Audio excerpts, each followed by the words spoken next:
गुरु प्यारी सात संगत जी, आप सभी को राधा स्वामी जी।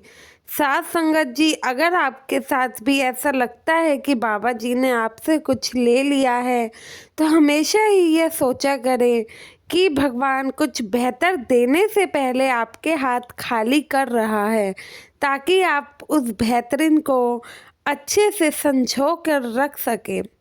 सात संगत जी, आप सभी से हाथ जोड़कर विनती है संगत के अपने इस चैनल पर अगर आपका पहली बार आना हुआ हो तो चैनल को सब्सक्राइब जरूर करिएगा जी। सात संगत जी, एक आदमी था जो कि सत्संगी नहीं था। वह रेलवे स्टेशन पर स्टेशन मास्टर था। उसके नौकरी ज्वाइन करने के कुछ समय बाद ही उसका ट्रांसफ़र डेरे के स्टेशन पर हो जाता है। जब वह डेरे पर उसका ट्रांसफ़र नया नया हुआ, तब तो उसे ज़्यादा कुछ पता नहीं था डेरे के बारे में कि यहाँ पर ऐसे बाबा जी का सत्संग होता है। उसको बिल्कुल भी जानकारी नहीं थी। लेकिन जैसे जैसे समय बीतता गया, थोड़ा समय और हुआ। जैसे कि सात संगत जी, आप हम सभी जानते हैं कि जब भंडारे होते हैं बाबा जी के, तब कैसे रेलगाड़ियों से संगत भर भर के डेरे पहुंचती है। उस समय स्टेशन पे सबसे ज़्यादा भीड़ पाई जाती है। तो जब डेरे के समय उस स्टेशन मास्टर ने रेलवे स्टेशन पर भीड़ देखी तो वह हैरान हुआ। आखिर जब पूरे साल इतनी भीड़ नहीं होती, अचानक इतनी भीड़ इसी टाइम पे क्यों होती है। अब उसको सत्संग और बाबा जी के बारे में कुछ आइडिया तो नहीं था कि संगत यहाँ पर किस लिए आती है। जैसे ही उसे पता लगा कि संगत यहाँ पर बाबा जी का सत्संग सुनने आती है, तो वह उनका मजाक बनाने लगता है। जब संगत से भरी ट्रेन आती तो वह भाई सभी को ये कहता कि तुम सबका तो दिमाग खराब हो रखा है, जो खुद एक इंसान होकर दूसरे इंसान की भक्ति कर रहे हो। लेकिन संगत कभी भी उसकी बातों पर ध्यान नहीं देती थी। ऐसे ही थोड़ा समय बीतता गया। जैसे ही संगत इन्हें इग्नोर कर देती, उस भाई को और ज़्यादा गुस्सा आ जाता, क्योंकि संगत इसकी बातों का कोई रिएक्ट नहीं करती थी।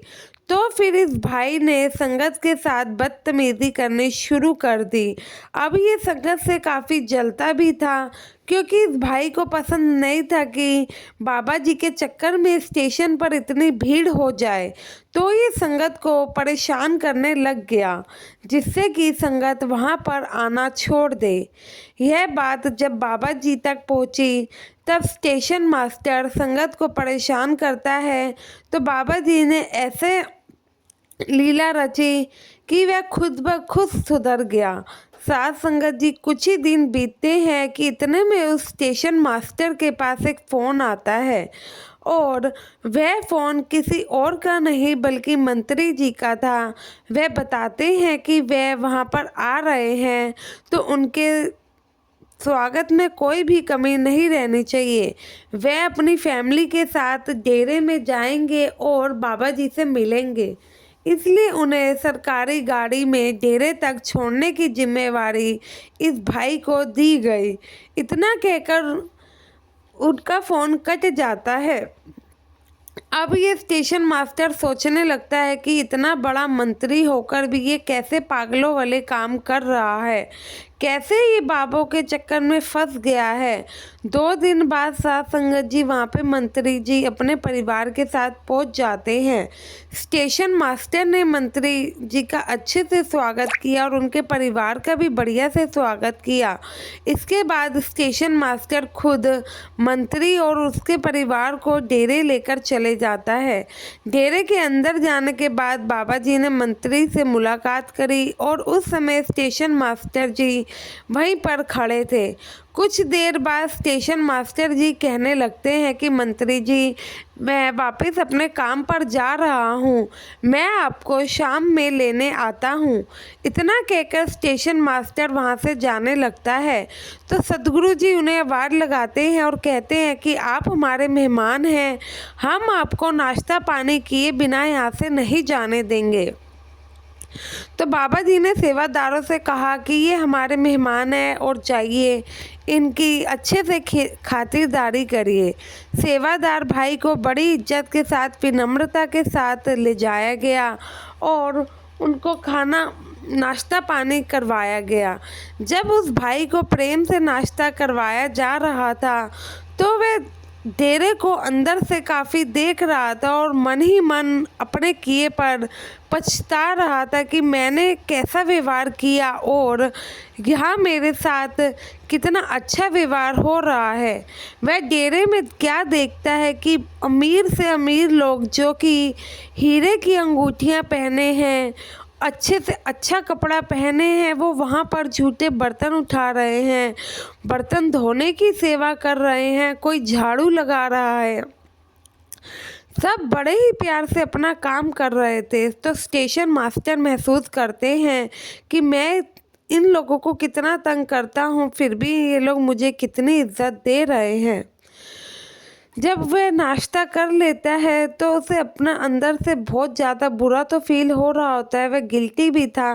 तो वह सेवादार उसे बाहर छोड़ने के लिए जब जाता है तो वह सेवादार भाई से कहता है कि क्या मैं भी बाबा जी का सत्संग सुन सकता हूँ। तो सेवादार भाई कहते हैं कि जी क्यों नहीं, हमारे सद्गुरु के लिए तो सत्संग सुनने लोग पता नहीं कहाँ कहाँ से आते हैं। तो वह भाई शर्मिंदा तो था ही, वह कहता है कि मैं समझ सकता हूँ, मुझे इस चीज़ का अंदाज़ा है क्योंकि मैं खुद देखता हूँ कि कैसे स्टेशनों पर कितनी भीड़ हो जाती है। सेवादार और वो स्टेशन मास्टर बातें करते करते पंडाल तक पहुँच जाते हैं। सेवादार भाई मास्टर जी को पंडाल तक पहुँच जाकर वहाँ से चले जाता है। कुछ देर बाद जब बाबा जी ने सत्संग फरमाया तो वह भाई बाबा जी का सत्संग सुनते सुनते एकदम सुध-बुध खो बैठा और बहुत ज़्यादा ही वह बाबा जी का सत्संग सुनकर रो रहा था। वो सत्संग के शब्दों में ऐसा खो गया कि उसे पता ही नहीं लगा कि वो आखिर क्यों रो रहा है। वो शाम को जब मंत्री और मंत्री के परिवार को लेकर वापस स्टेशन पर पहुंचा, अगले दिन पता नहीं उसके मन में क्या ख्याल आया। वह ड्यूटी शुरू होने से पहले अपनी गाड़ी उठाकर सीधा डेरे पहुंच गया और वहां सेवादारों के बीच मिलकर सेवा करने लगा। अब ये भाई हर रोज़ सुबह ड्यूटी जाने से पहले डेरे पहुंच जाता था, वहां सेवा करने लगता। अब इसने काम ही इतने शर्मिंदगी वाले किए थे तो इसे अपने किए पे काफ़ी ये शर्मिंदा था। तो इसलिए कोई इसे ना पहचान ले तो ये भाई अपने चेहरे को एक कपड़े से ढक लिया करता था। ऐसे ही करते करते थोड़े दिन बीत गए। जो स्टेशन मास्टर के साथ में एक और भाई काम करता था, उसने नोटिस किया कि ये भाई हर रोज़ कहीं जाता है। तो और उसने पूछा कि भाई तुम कहाँ जाते हो। तो यह मुस्कुराकर कहता है मैं तो सुबह सुबह सैर पर जाता हूँ। तो इसका जो साथी था वह भी कहने लगा भाई मैं भी तुम्हारे साथ चलूँगा। तो यह भाई इसे अपने साथ तो नहीं लेकर जा सकता था, तो इसलिए इसने मना कर दिया कि भाई मैं तुम्हें अपने साथ लेकर नहीं जा सकता। वह भाई जानता तो सब कुछ था लेकिन बताना नहीं चाहता था।